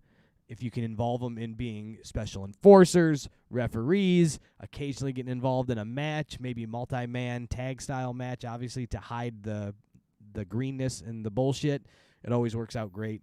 But just keep them there and bring them in on very, very special occasions. I agree 100%. Bring them in the matches when you've got toasters and water skis and hockey sticks as part of the match. Don't forget the Prince symbol. Oh yeah, can't forget that. All staples of Minnesota. Yes, that was the Minnesota street fight. Earlier in the podcast, a few episodes back, we questioned what a Minnesota street fight was. I thought that it just had to take place in Minnesota, but no, we had to incorporate all gimmicks from Minnesota, and evidently that's where water skiing was originated. That match happened, and we shall forget about it. And we shall move on to the next segment here, which is Tony Schiavone on the ramp. And I blew the surprise earlier, but Tony Schiavone brings out Jay Lethal. Jay Lethal says he is officially All Elite, issues a challenge to Sammy Guevara, and they will fight on the upcoming from this show, the Dynamite that happened last night. And yeah, that was a hell of a match. So we will continue on to this and possibly get into the ending of that Sammy Guevara Jay Lethal collision. Yeah. I thought that they should have debuted Jay Lethal a little better. I thought maybe even if he doesn't get involved in the match, because that would tie him into America's top team and everything, I don't think that needed to be done to get involved with Inner Circle and challenging Sammy. But after Inner Circle wins a run-in, a nose-to-nose type thing, and then, you get the interview or you get the whatever, him challenging him for the belt at, the next night or the next TV show, just bringing him out going, hey, here's Jay Lethal, and then I challenge you. Okay. It just seemed a little flat. Yeah, I agree with you there. Could have been a bigger way to bring in Jay Lethal for sure. Next, we have our main event. We have got the AEW champion, Kenny Omega, defending his title against Hangman Adam Page. And I believe you and I were split on this one, Brian. Didn't you want Page to go over? And I just thought he just wasn't quite ready. Yeah, I would be more Team Page on this match than you were. I was just getting bored and growing weary of Kenny Omega and what was happening and how it was being handled. I think it's time for Kenny to let this gimmick go and come back with something different, either more an actual bad guy instead of a Austin Powers Dr. Evil bad guy. He needs to come back and either be really mean or just go back to straight babyface, because that works easy for him. Right now he's a babyface playing heel. So he needs to come back as a straight heel or come back as a straight babyface. So I was ready to see that move on, throw the belt on Hangman, and let's see where it goes. Yeah, and I agree with you 100% on that. There's natural heels out there, and Kenny Omega is not a natural heel. You can tell he's playing a role. Right. And then, so we get some cowboy shit. We get Kenny Omega. I didn't think this was possible that this could really be a bad match. I mean, they would have to botch this thing up to be really bad. Yeah, I was pleasantly. This match was very pleasant on the eyes, Brian. I was kind of surprised. Omega sometimes gets a little goofy, a little sloppy, but with Hangman in there, Hangman's all about his business. Omega seemed a little more focused in this match, and it came out very nice. We did get a little goofiness at the beginning, and we're talking about Hangman Adam Page riding a horse down the streets of Minneapolis here, and just it was cool, but it's kind of goofy at the same time. Yeah, that was a big tell for me of what way they were leaning and what they were going to do for this match. Because when Kenny was getting ready to be the guy, what were they doing for him the whole time? Remember the big cleaner gimmick came back and the girls dancing and the overall and the big over the top from, he's wrestled in North Carolina. The whole nonsense that they do, these big over the top entrances as they were building him up to be the champ, to be the guy. And they gave, they didn't give Kenny that, and Kenny was a champion. He didn't get a fancy intro, but they gave Hangman to ride his horse in Minnesota. Got to do the whole thing. They put that big production together. It made me go, nah. That was like that old 1990s style. If the champ came out first and the challenger got top billing, you were like, uh-oh, they're flipping the title tonight.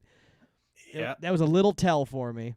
But, they're still – but if it went the other way still, I would have went with it because they're still trying to push Adam Page as a guy. So I was up and down, but it was definitely pushing towards that way for me. Yeah, and these two, you can tell their chemistry is on point.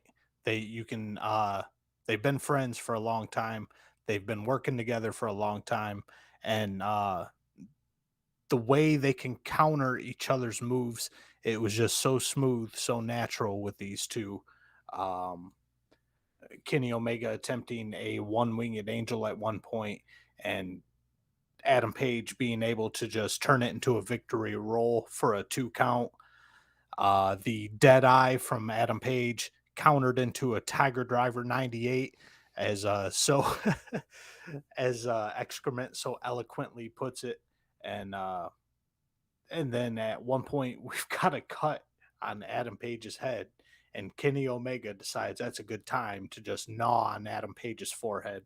So there's a little bit of goofiness here, but for the most part, these two work together like a well-oiled machine. Yeah, you can almost tell like they were part of the Bullet Club together and part of the Elite, and did have wrestled through New Japan and Ring of Honor together for many, many years and through the independent scene.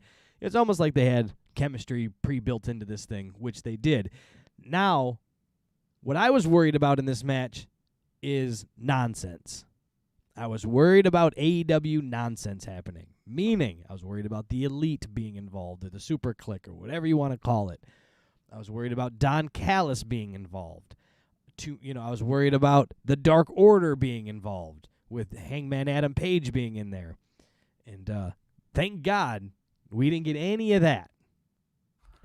No, we got a little bit of Don Callis at one point. We get a referee bump. Kenny Omega playing the consummate heel here, using the referee as a shield. We get a ref bump. Ref's knocked out. And before Ref Aubrey takes over, Callis is grabbing the belt and trying to get that belt to Omega so Omega could end this thing in a heel fashion. But Adam Page does not let things flow in that direction. Taking care of Don Callis, making short work of him, making sure he doesn't get too involved in this thing. Yeah, I mean, he is on the outside, so it is expected that the manager of the heel will be involved to try to get his guy over, but it wasn't, just a shit fest of just spots from people not involved in the match.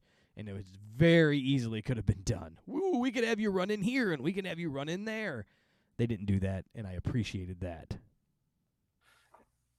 Yeah, and this thing, even after that spot involving Don Callis and the ref bump and everything, this thing just continued on and continued to work fantastically. Kenny Omega at one point beating Adam Page down to one knee, hitting him with that knee to the face, more knees to set up that V trigger. Kenny Omega loves throwing them knees around, doesn't he? He does. And it's to me the equivalent of Roman Reigns' Superman punch. How many do you have to do before you realize they're not effective? In theory, right? If I have to hit somebody 32 times with one move, like hit them with a better move twice or once. Yeah, even at one point when Kenny Omega does connect with the V trigger, almost immediately Adam Page is back up and throwing around that discus elbow of his and landing it on Kenny Omega. Right. So just focus on that, make the move more devastating, or make it, or just don't do it as much. Just hit him with it and move on. It doesn't have to be, why do you have to do it 15 times? There's something else you can do. I know there is. I promise. And even though they don't get involved, we do got to sprinkle some Young Bucks in this thing. And Tony Schiavone makes sure we know about it when he issues the dipshit alert as the Young Bucks come down. And at this point, as the Bucks are coming down, Adam Page is dropping Kenny Omega on the top of his head with one of them belly-to-back suplexes. And then we get our ramping up here. Buckshot lariat from Adam Page is countered with a V trigger, but then the one-winged angel that Kenny Omega's trying to end this thing with is automatically countered into a one-winged angel from Page himself, using Kenny Omega's own move against him, but still only gets a 2 count. Now, I thought that was where they're going to wrap it up because they run so hard with the nobody kicks out from the one-winged angel that I thought the move was going to get over more than the wrestler, but evidently they're going to stick with when Kenny Omega's one-winged angel, nobody kicks out. Right. Adam Page finally lands a buckshot lariat on Omega from behind, and at this point, the Young Bucks are on the outside of the ring. Adam Page stops. He's ready to end this thing. He's ready to put Kenny Omega out of his energy, out of his misery. Stops, looks down at Matt Jackson here. Matt Jackson gives him a little bit of a nod. Go ahead and end it, Page. And then Adam Page hits the final nail in the coffin there. Buckshot lariat. It's a wrap on Kenny Omega, and we've got a new AEW champion, Brian, and that is Adam Page. New AEW champion, the nod from the Young Bucks. Going to open up a whole can of worms for new storylines to go down. This reminds me of when the Bullet Club in New Japan was falling apart and the Bucks were torn between Kenny Omega. They were torn between who was the leader. Was it Cody? Was it Kenny? Who were they friends with? Which way was it going? There was so much stress, and the Bucks were caught in the middle of it. And that kind of reminds me of the same idea they were going with here. With this, and it opens up a lot. They've also brought back Adam Cole, who's had beef with Kenny Omega. You've got who's the leader again. Lots of stuff to go on. Lots of stuff that they can do and get into and sink your teeth into and build, hopefully, long-term storytelling. As we've got a good 3 months probably before the next pay-per-view that they could really build it up and focus on some stuff and draw it out. And they can draw it out well, but, it's a different world we live in. So hopefully they do it right and take some time with it. And the way that Dynamite happened last night, I think there's some storytelling happening. So we'll talk about that in a moment. Yeah, all the ingredients are there, Brian.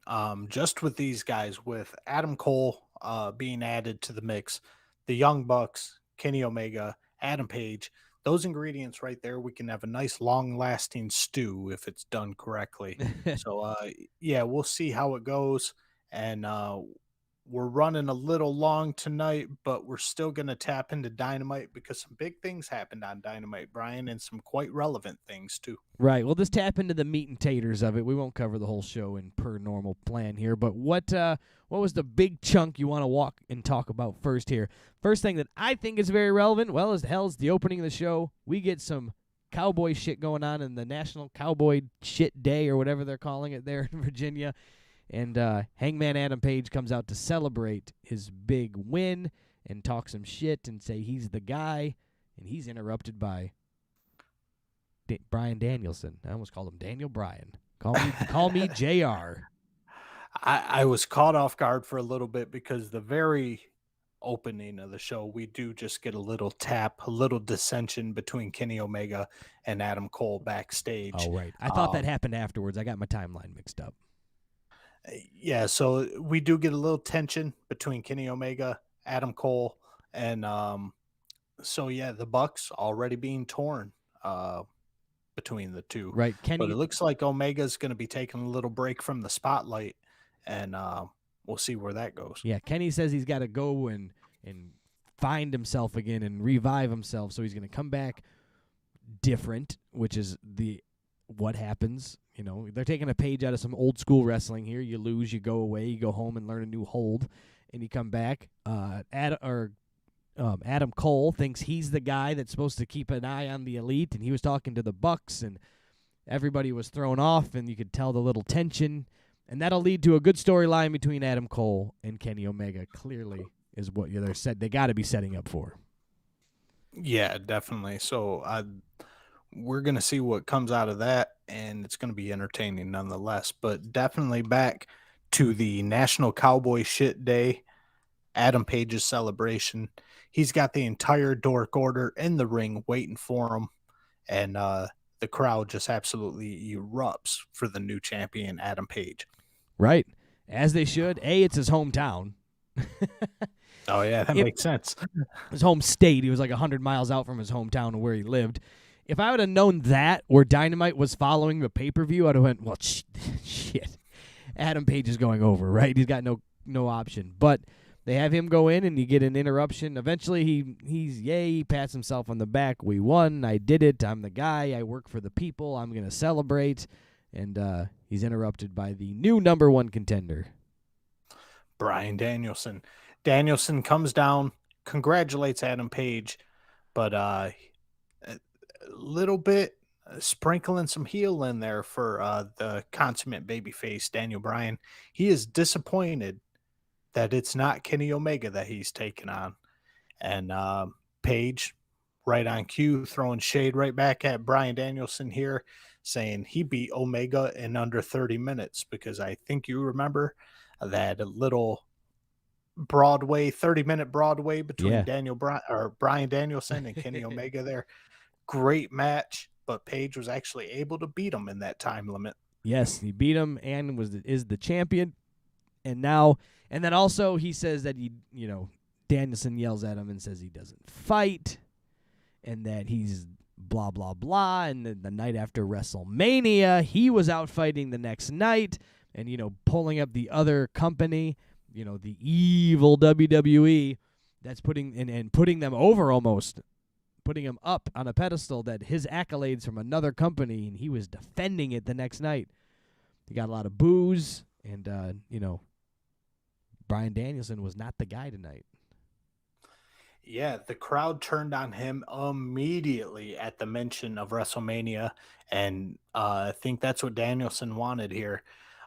They are teasing a title match that night, the crowd going insane with yes, yes, yes chants. Danielson loves to just manipulate the crowd. He gets them all excited for a match and then yanks it away from them. You know what, Paige? You always have excuses of why you're such a failure, and I want you at full strength. And instead, we're going to get to see Bryan Danielson take on Pizzeria Uno from the Dork Order. Yeah. I'm going to be honest with you. They advertised this match, Pizzeria Uno taking on Danielson, and I thought it was whack. I was like, why are they advertising this? But in the context of the evening, it made sense. So really what they should have done is not advertise it and just called it a spur of the moment. Tony Khan booked this match. And now you get to see, this sets up for many weeks of Danielson taunting and teasing Hangman Adam Page and tearing apart his friends. He's going to chop through them all, right? Pizzeria Uno was last night. Next is going to be, I forget the next guy they said, 10 or something. Colt Cabana. Colt Cabana, that's right, because they're going to be in Chicago.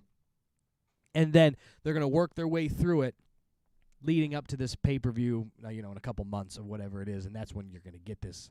I would be led to believe. If I was going to book this, I would say he's going to go through this one by one, tear apart the Dark Order, and work his way up to Adam Page and go, look, I'm ready for you now.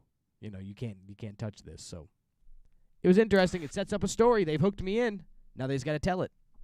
Oh, yeah. The work up to the Adam Page, Bryan Danielson match is going to be fantastic with Danielson chopping through all his buddies in the Dark Order.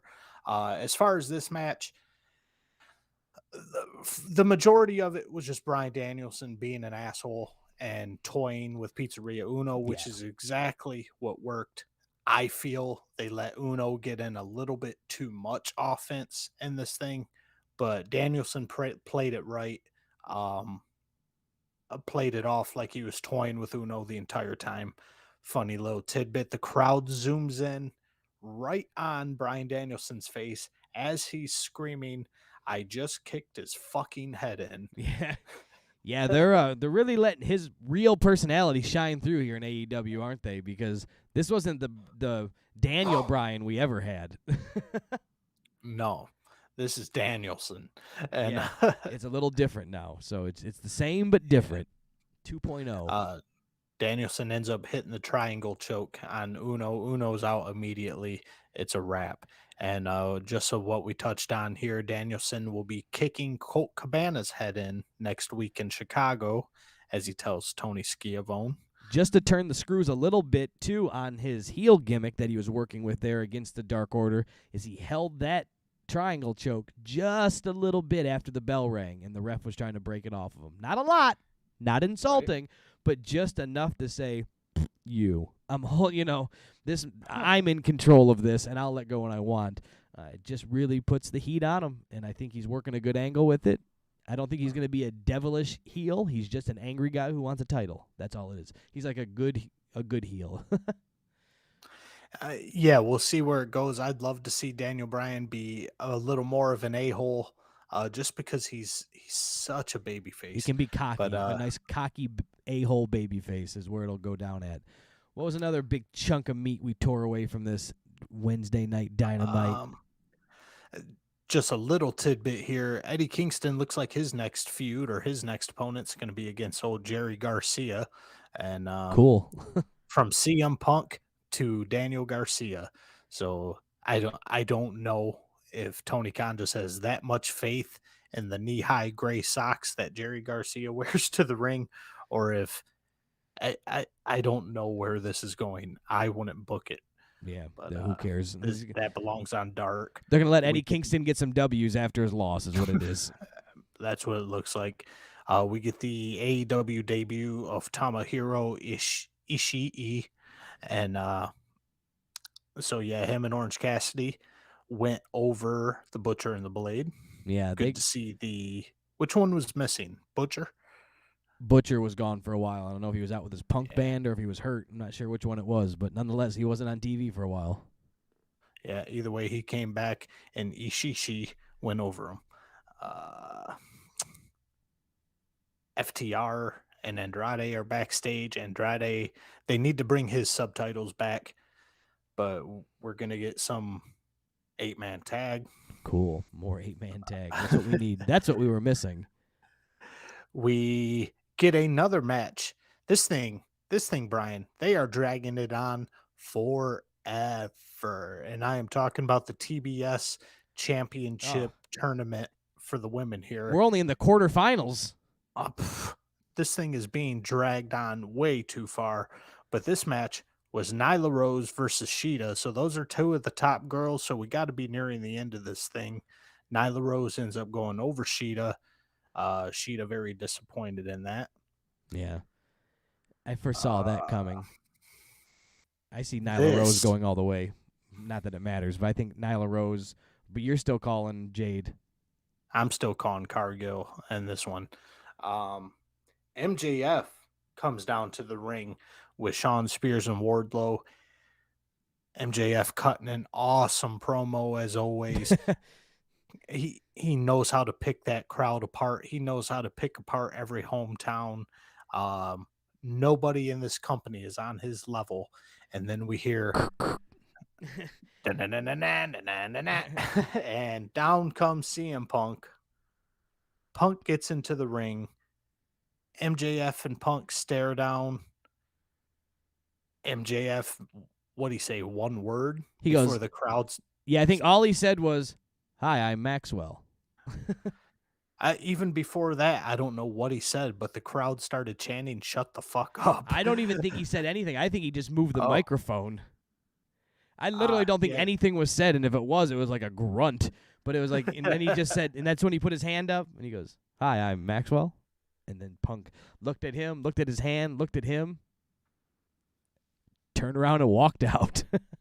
Yeah, and the commentators played this one right, too. There's like, what a sign of disrespect, and blah, blah, blah. And this was, Punk is a master. Punk is an artist. Never said one word, just looks, the chuckle, coming out, turning his back on MJF and walking away. It just, you can literally see MJF's blood boiling in his body after that. You're gonna get two professionals in on this one, and if this isn't gonna be a Eddie Kingston CM Punk where CM Punk gets pulled up to Eddie Kingston style, MJF and CM Punk's styles both match up well, and the mic skills will match up. This will be a match that they will draw. They could just talk and talk and talk, and by the time the pay-per-view comes, you'll be so match. They could have MJF and CM Punk cut promos on each other until 2024, and I'd be all in every week.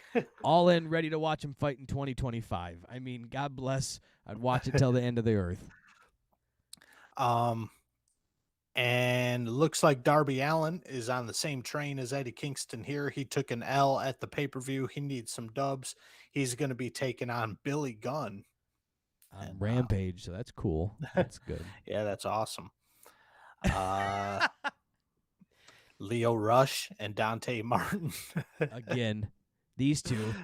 And taking on the Acclaimed. I didn't watch this one, Brian. No, it was exactly what you thought it would be. And Lio Rush gets the dub, and he celebrates like he just won main event at WrestleMania.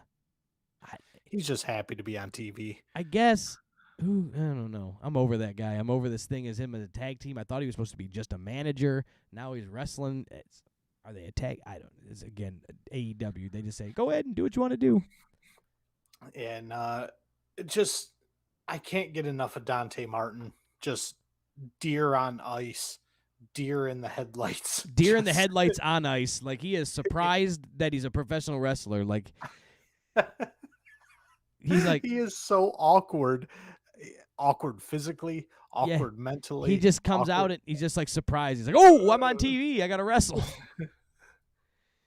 But anyway, Ricky Starks wants Dante Martin on Team Taz, and it's good to see Team Taz out there.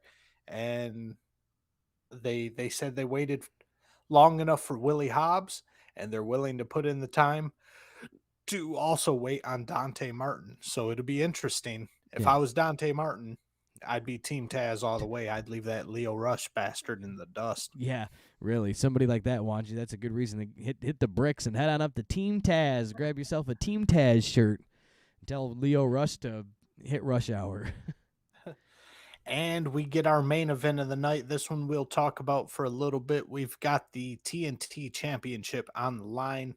Sammy Guevara defending against Jay Lethal.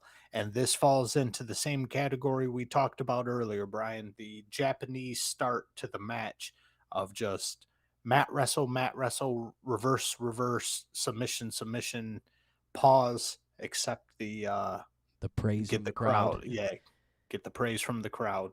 But it works. I'm still into it. They haven't overdone it yet. They saved it for the main event.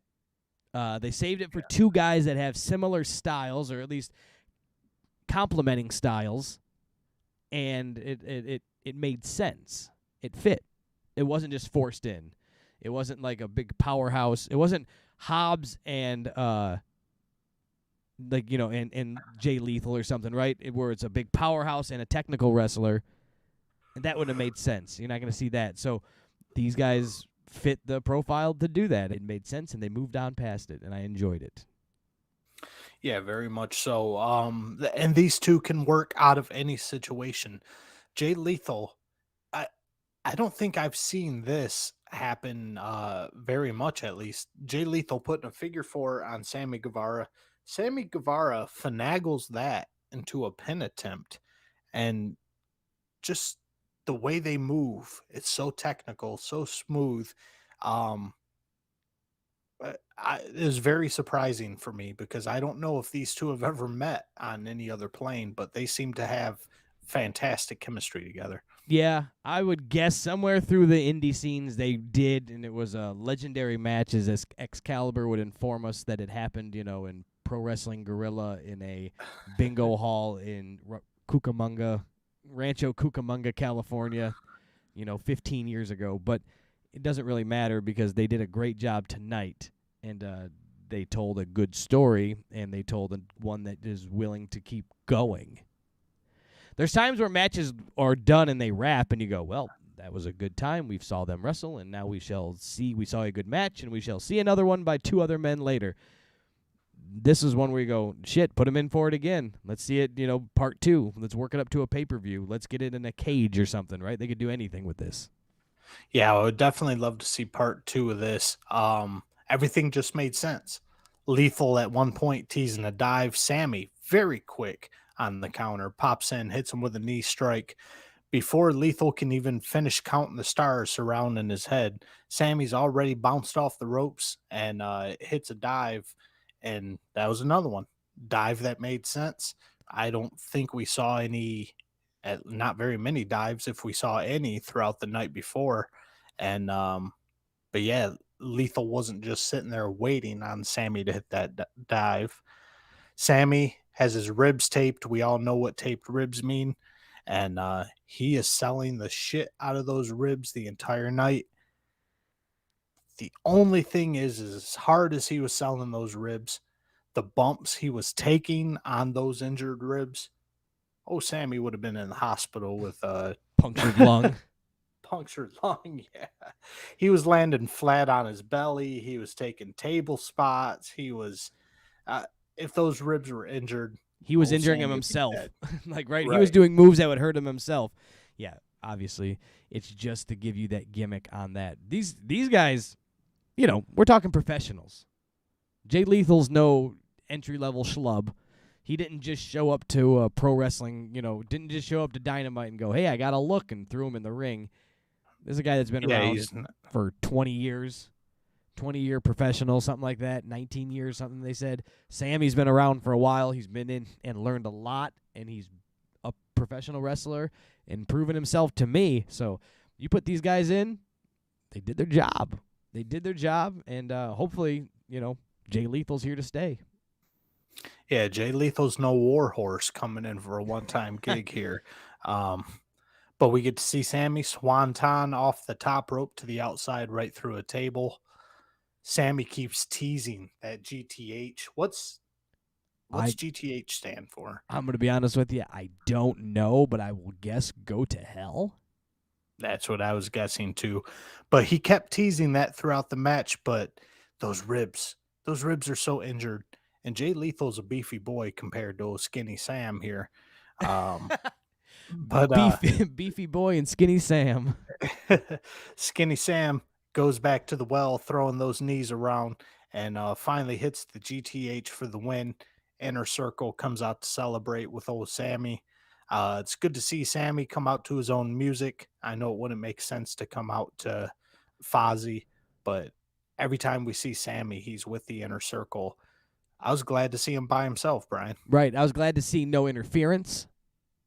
I'm over interference because it's been way overdone. The factions being interfering and getting involved. No interference. Let guys wrestle and do the match, and don't bury it with shit. This was a match that just needed to happen. This was kind of one of those dream matches. I had a reason to watch it too. It wasn't just a dream match. It wasn't just Jay Lethal's gonna come take on Sammy Guevara for no reason. It was like, I want your title. There you go. You got a reason for it. And you got some guys that are, put together that were in two separate universes for a while, and now, boom, they're together, and they They made magic happen. So that was what drew me into this, and they let the match happen. Inner Circle didn't get involved. Nobody came in on Jay Lethal's behalf to try and make him join a clique, the Dark Order. Who knows what could have happened? It's AEW, for the love of Pete. No, this was a fantastic main event for a Wednesday night here, and it was a great way to go off the air. Inner Circle celebrating with Sammy. Lethal and Guevara shake hands. Wasn't a big fan of that one, but they genuinely respect each other, Brian, and that's how we go off of Dynamite. So not a bad follow-up show after the pay-per-view. I thought they did good. With the whole show was, pretty good for their follow-up. The other thing that to go back what you said, the handshake thing didn't bother me a lot as it does sometimes, because this wasn't a grudge. He didn't it could have been anybody holding that TNT title. That's all Jay Lethal wanted. Sorry, Sammy, Right. You're the guy. I can be your friend, but right now I want your title. So it had that MMA feel to it for me. Listen, guy, I'm your training partner, but guess what? I want to get paid too, so I got to win that championship. So I'm going to fight you. We can go have dinner afterwards. I'm going to fight you. So that's what got me to it. Now, CM Punk and Eddie Kingston, the handshake doesn't make sense because they were mad at each other. Right. So I can appreciate it in this aspect for that reason. But great. So what? You have a go-home show before the pay-per-view. So is this a come-home? I don't know where we're at here. The post-pay-per-view show following Full Gear, the AEW Dynamite. I enjoyed it for what the story that they told from the pay-per-view. The last couple weeks of Dynamite, really, 2 weeks before it, we thought was a great show. Should have been the go-home show. The go-home show was okay. It led you into the pay-per-view. Pay-per-view was good. This post-show was great. Let's see if they can continue on with some of these, let's continue on with this train and keep it rolling and keep us watching and keep us entertained and draw in the eyes. Draw in the eyes. That's what it's all about, and see if they can put on a good show. So, Eric, Todd, that's been our podcast this week. You guys have been hanging out in the YouTube chat. Some of you popping in and out on TikTok. We're building this thing and trying to figure out how it's all done. Make sure you follow us on all the social media platforms, TikTok, Instagram, Facebook, and YouTube right here. Hit the bell, hit the notification, ding, ding, ding. Get this, know when we go live. Watch for the reels, watch for the TikToks, and let's talk professional wrestling. Let's hang out. Let's get some Would You Rather submitted in. And we'll just have fun with professional wrestling. Eric, what do you have for us? Yes, that was this week in AEW. Next week, we're going to take a jump over to the other side of the pond there. We're going to be reviewing WWE Survivor Series. So it'll be a little break from AEW. And other than that, Brian, anything else? I got nothing, man. Make sure you just subscribe to all social media platforms. All right, then for Brian Rampa, for our resident snoozing pitbull, Stella Marie, and for myself, and I am Stella.hates.eric on TikTok. Get me up to 1,000 followers so I can go live on our account here. And other than that, one last thing to say, hooty hoo, we out the gates.